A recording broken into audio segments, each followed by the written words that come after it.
for all the music lovers, you can find the link in the description. I've made a new channel. I put out a new song and I'm sure you would love the song. Please go check it out. It's a beginning of a new independent music career for me, and not just in Hindi. I'll be doing Malayalam and Tamil songs as well.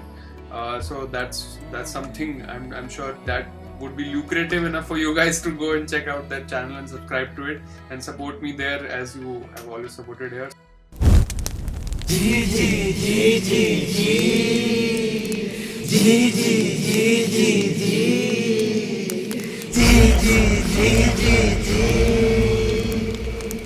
Welcome to All Things Cinema. We are back again with another podcast, another vodcast. Actually, I'm still not used to calling this vodcast as I should be. So this week we are doing another film by Lijo, Jose Pellissery. Of course, we did Chururi last week, and we thought it only makes sense, to follow it up with another one of his gems, Jalikattu, which was India's official entry for Oscar nominations as well in 2019. So, it, personally, I love this film a tad bit more than Churuli, but I don't know. So, I've been joined by our regular Farhad here. Farhad, thank you for joining. And I know that you saw this back in 2019 when it came and when it made all the hype for the right reasons. So, have you revisited it again? And what are your initial thoughts about the film when you saw it? Hi Keshav. So, thank you for having me. And as usual, the review of Jalikattu you will find on my website, Popcorn Reviews, which you can leave it in the link in the description box. I had watched this movie the moment it had come out on Amazon Prime 2 years back. It was a very short film, and that time I had just about started discovering Malayalam cinema, although not to the extent which I am right now.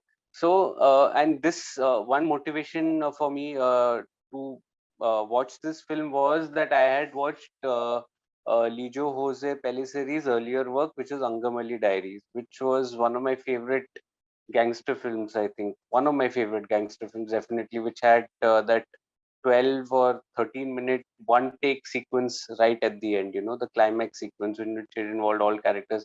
So that was one motivation for me to, watch Jallikattu. That time, of course, it was not nominated for it was not sent as an official entry for that, came much later. I think it was in 2020 probably that was started. But that time it just the hype wasn't there for the movie, the one that we were talking about. But so when I watched the movie, I just felt it was very different. It was philosophical, and it had a clear demarcation between humans and animals. Like how humans can turn into animals, but the animals are generally the victims of the human cruelty, Yeah. something like that. So that was my first thought. It was a very quick watch. It was just a 90-minute watch. I still remember it was a Sunday afternoon, and I just happened to finish before lunch. So it was, I think, amazing movie watching experience. I wouldn't want to compare it to Churudi, to be honest, although the director is the same. But yeah, I really loved it. It was one of my favorite Malayalam films from 2019. That time I hadn't watched Android Kunjapan. So Android Kunjapan, by the way, is also in 2019. So one of my favorite films from the year that I had watched it. So that was my first reaction, basically. So here I'm sure that people will be able to tell us, like, one of the dilemmas that I had while watching the film, how the hell they ended up shooting this with with that bull. I mean, was it real? If yes, then how could they do this? And if not, then if it's CGI, if it's all graphics, then hats off to the people who did it because it looked all so real. maybe they mixed and match a few scenes with the real bull, and then the rest of the stuff which was not possible with the actual animal, without harming that actual animal. So maybe they managed it in CGI, but I mean the way they managed to pull it out, I was, literally blown away by the sheer execution of, and it's based on a novel. Basically, this film, it's called, the novel is called Maoist, if I'm not wrong, and it's based on a short story that then Lijo adapted for the big screen, and I mean, what better way than, what better director than him to bring that story to life for the celluloid. Totally. And it was again a very bold attempt, something that I think later we've seen this year in Sherni. Hmm. That was a more subtler take on humans versus animals that was there. But that was a gruesome and right in your face, so to say. The high point, if you remember, it comes at the midpoint in which the animal is attacked, with the stones and everything when it is caught in that trap, which has that hole in the ground. So that I think was a very moving scene for me. The poor animal. I mean, at the beginning, your sympathy may not be with the animal, but slowly as the movie transcends and it unfolds, the sympathy for the animal increases. It's just like a poor bull, who's actually just saving itself from all the agony and the humans that are after its life. Whereas the humans actually are scared for their own lives and they want the bull to be captured. So that is the dilemma. That is the single line dilemma that was there. So I felt it was a very interesting conflict, and it was again a mirror to the people. So yeah, that was the thing. It had a very good messaging, and of I course mean, the out technical side was excellent. out of what you said, I'll pick the keyword here. Sherni being a little subtle, and this one. So this one is lot more into your face, and very Hmm. wild and primal. The primal instincts of basic,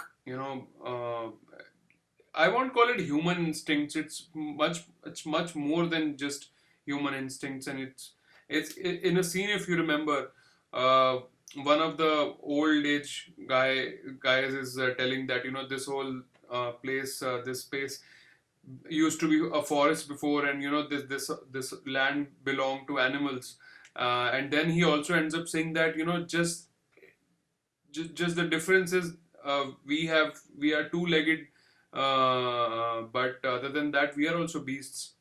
We don't have four legs, we have two legs, but we are also beasts.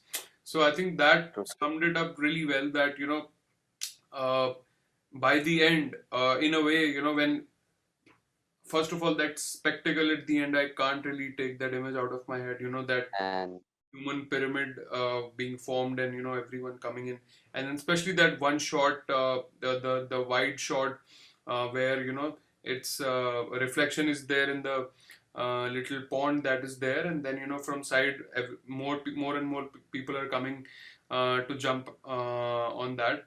So in a way, at that junction, I felt that humans and animals became one. I mean, there was no difference, because uh, it was metaphoric. It was probably done to show this in a way that humans are animals by instincts.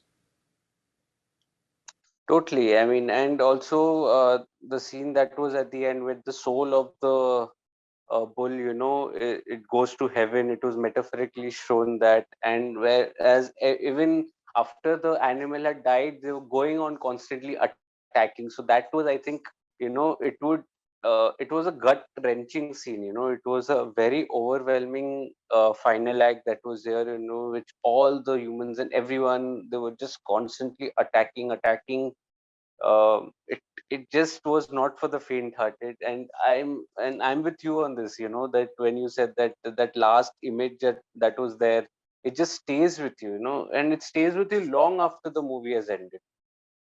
I still remember that quite clearly, that last scene that was there, even though it's been more than 2 years that I've finished watching that film and have not revisited it in between, unfortunately. But that was a very impactful final act that was there, and I think the movie also more or less moves along in real time. Yeah, there is a portion of night and probably a day, you can say day and night, but more or less it is still. I will still. It's not real time in per sense. It is not a 1.5 hour duration that is there in the film, but it's pretty much that one day, so to say, that is there. And I mean, it was such a overwhelming film. When I finished watching it, I remember again, as usual, my practice is that if I love a film, a lot, I message a couple of friends that please watch this film. So I had done exactly that once the film had ended, and I remember. So one thing I clearly remember is that. I had said that I finished the film before lunch on a Sunday afternoon, and I just lost my appetite after that.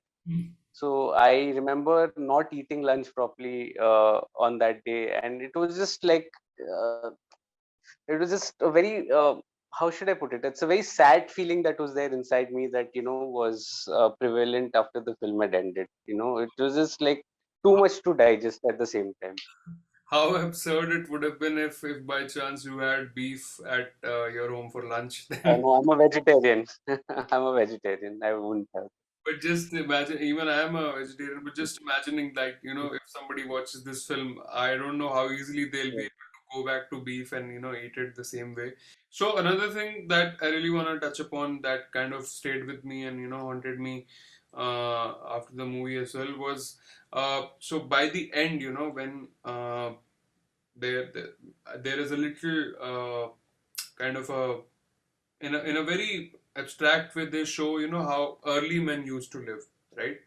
uh, Mm, so mm, that kind of told you that even though we might have evolved as a civilization, maybe with a lot of technology, humans have gone ahead so much with time in time, but the basic uh, the human instincts inside, that has remained the same. The survival of the fittest, as it is in the forests for animals. In a way, it's still prevalent with humans as well, because that wool, in a way, brought out those emotions which might have been buried deep inside somewhere. So, in a scene where Anthony and Kuttachan are, one on one, because until then everyone is trying to fight off the bull, and then these two find that space and the privacy to actually then vent out on each other the all the frustration, all the anger that they had for each other, and then if you remember, mostly they are like very animalistic, in a very animalistic way they are roaring at each other. So yeah. that also I think must have been quite obvious for the director to showcase in a way that how humans did turn into these monsters. So I really loved the way they portrayed humans as animals with those roars and just going at each other, and be it's kind of like it felt like they are the carnivores. And not just Mm, that scene, but even when the movie starts and the that whole uh, m- in the beginning, if you see when they establish the place, the small town, with the routine that they show, where every masculine, it's a very masculinity based film, first of all. Like, there's not a lot of feminine presence as well. But at that butcher shop, every guy is standing there just to get the best piece of meat available. So that, in a way, is established for me the fact that these guys are not going to be normal people. These are going to be actual beasts and monsters, and by the end, this might end up exploding. So that's what happened between Anthony and Kuttachan. And you know, at that particular junction where Kuttachan asks him to save his life by uh, tackling the bull, he actually ends up stabbing him. So that's where his animal instincts take over his human instincts, because humans are supposed to be, supposed to have empathy for each other. That's, I mean, the basic human kindness that we have been given by, uh, I don't know, by nature or by birth or by Almighty, whatever one takes it in whatever way. But we are born with this basic human empathy, and that's what maybe differentiates us from the rest of the animals in jungles. But here, you know, how a bull could change animals in humans into animals. That was the point. Yeah, and I mean, the only difference between animals and humans is that humans have brains, they can think. Animals work on instincts. And here it was seen that they put their brains to a worse use. They actually were looking at the politics. They were looking at, I think there was a point, if I remember correctly, where there was a dialogue where they even wanted to sell off the meat of that uh, bull that was there. That was also there after it got caught. So the movie did not end after the bull was caught. That was only half the movie. The other half was the politics behind that, or the, you can say, the selfishness of man that is there. I mean, even there's a true incident that had occurred. I think a year back. It was in Kerala, if I'm not wrong, where a pregnant elephant, there were crackers that were burst in the mouth of a pregnant elephant. That was the news that was there.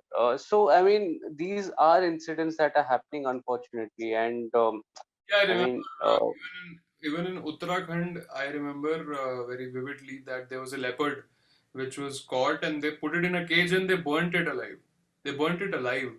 And honestly speaking, a couple of months after that, there were floods in Uttarakhand, and I literally saw some posts about karma.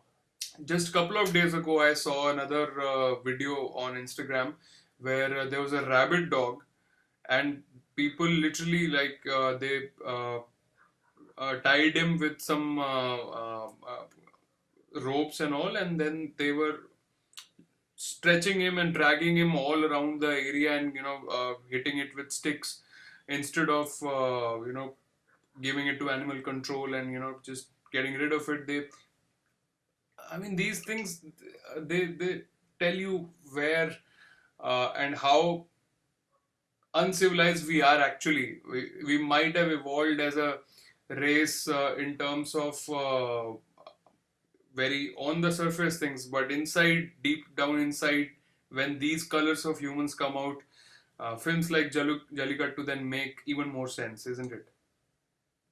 definitely. And I'm so glad that this movie was selected for the Oscars. I mean, it was a close race between, I think, The Disciple, which was the Marathi film on Netflix, and Jalikattu. There were a couple of others as well, but I think these two were the four front runners. And Jalikattu for me was the right choice, even though Disciple was an excellent watch. The Disciple. Yeah, so I think, um, again, special mention to the way this guy uses the sound design, man. Matlab, in this film, the way Prashant Pillai has done the background score, those absurd noises, and use of actual sounds from nature, and all the chants and the who's and the has, they added such an important layer to the whole cinematic experience that I wish I could have seen this film in a theater. I mean, at that time, if we had the awareness of how brilliant Malayalam cinema is, we would have definitely gone out in theaters to watch it. But yeah, I mean, this guy knows how to get the best out of every department, and I think even cinematography, excellent we as usual. Yeah, absolutely. We talked about that one shot in particular at the end. Basically, I think Lijo Jose Pellissery has given another one of uncomfortable experience, unsettling experience, which really moves you, and it makes you think hard, whether the bull was in the right or the humans were in the right. And this is probably the irony and the dilemma which you will feel yourself. And I think a lot depends on how one will perceive the film, depends on the kind of person he or she is in real life. I mean, some people might feel the empathy for the bull, but some people then might feel the empathy for humans. I mean, couple of them got Yeah, killed as well. When they are when the bull is trapped in the well, and when it ran away again. So in that process, one guy ends up falling in the well and he dies. So mm, I mean, it's a difficult one, but I think the message that the director and the story is trying to give is the fact that it's very natural for animals to behave in that manner, in a certain way, but it's not natural for humans to behave like an animal, and that's where correct. the line has to be drawn. um, but anyway, I think a brilliant film, one of my all-time favorites for sure. And hats off again to Malayalam cinema for coming out with content, with very rich content like this, and rightly so, as you said, nominate sent for Oscar nomination from India. Um, so yeah, I mean, I can't really. I'm sure there's a lot yet we have not touched upon, because this is such a film that that has so much more to tell and so many more layers. And I'm sure people in the comments here will tell us what they actually observed and noticed, which we might have failed to do so. And Correct. I've seen that in a lot of other films that we do. People do tell us very insightful things, which I love reading. So, guys, tell us in the comments what you felt of Jalikattu, and also tell us which movie you want us to discuss next up on the channel. So, thank you for watching, and keep subscribing to the channel. Thank you for the love that you guys gave on the last video, Churuli. I think it went to around 8-9K. And Oh, is it? yeah, yeah, and that was a live session that we did for the first time, which was kind of an experiment, and we also took Ranit, one of our viewers, on board for that. So it was fun. We'll do that again when time permits us. This is a late night recording, which kind of suits our busy schedule, so that's why we prefer recorded versions. But again, thank you so much, and we'll see you very soon in the next one. Keep watching, and do check out Farhad's review on Popcorn Reviews as well.